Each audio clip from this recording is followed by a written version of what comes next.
విజయనగరం జిల్లా కలెక్టర్ కార్యాలయ ఆడిటోరియంలో మత్స్యకారుల సేవలో మంత్రి కొండపల్లి శ్రీనివాస్, జిల్లా collector doctor BR Ambedkar, MLC Raghuraju, ఎమ్మెల్యేలు లోకం నాగమాధవి, పూసపాటి అదితి గజపతి, మత్స్యకార నాయకులు పాల్గొన్నారు. జిల్లాలోని 3,796 మంది తీర ప్రాంత మత్స్యకారులకు వేట నిషేధ కాలంలో వృత్తి కింద ఒక్కొక్కరికి 20,000 రూపాయల వంతున 7.59 కోట్ల ఆర్థిక సహాయం పంపిణీ చేసిన మంత్రి కొండపల్లి శ్రీనివాస్ మాట్లాడుతూ, ఎన్నికల్లో ఇచ్చిన హామీ మేరకు వేట నిషేధ సమయంలో మత్స్యకార కుటుంబాలకు 20,000 రూపాయల వంతున సహాయం అందిస్తూ కూటమి ప్రభుత్వం ఇచ్చిన మాట నిలబెట్టుకుంది.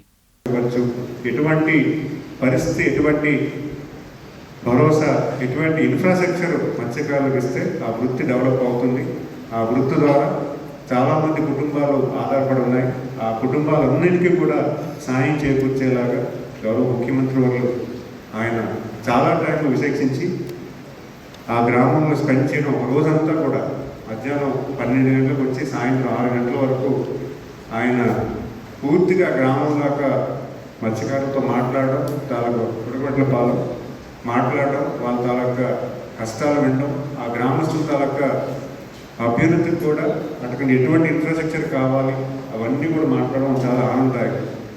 మరి అంతేకాకుండా ఈరోజు రాష్ట్రంలో నెలకొన్నటువంటి విజన్ 2047కి గౌరవ ముఖ్యమంత్రి వారు గతంలో కూడా ఫిషరీస్ డిపార్ట్మెంట్ కానీ అక్వాకల్చర్ డిపార్ట్మెంట్లో కానీ చాలా సపోర్ట్ చేసే విధానం తీసుకొచ్చారు. ముఖ్యంగా తమ్ముళ్ళకి సబ్సిడీ రేట్లకు వలలు ఇవ్వడం, బోట్లు ఇవ్వడం, ఇవన్నీ చేయడం. అలాగే అక్వాకల్చర్ కూడా సబ్సిడీ రేట్లోనే పవర్ ఇవ్వడం, వాళ్ళకి కావాల్సినటువంటి ఎక్విప్మెంట్ కూడా సబ్సిడీ ఇవ్వడం, ఇవన్నీ తీసుకొచ్చి ఈరోజు దేశంలోనే అక్వాకల్చర్ టాప్ నెంబర్ 1 పొజిషన్ తీసుకెళ్లారు. అలాగే ఫిషరీస్ని కూడా ఏ రకంగా అభ్యున్నతి చేయాలని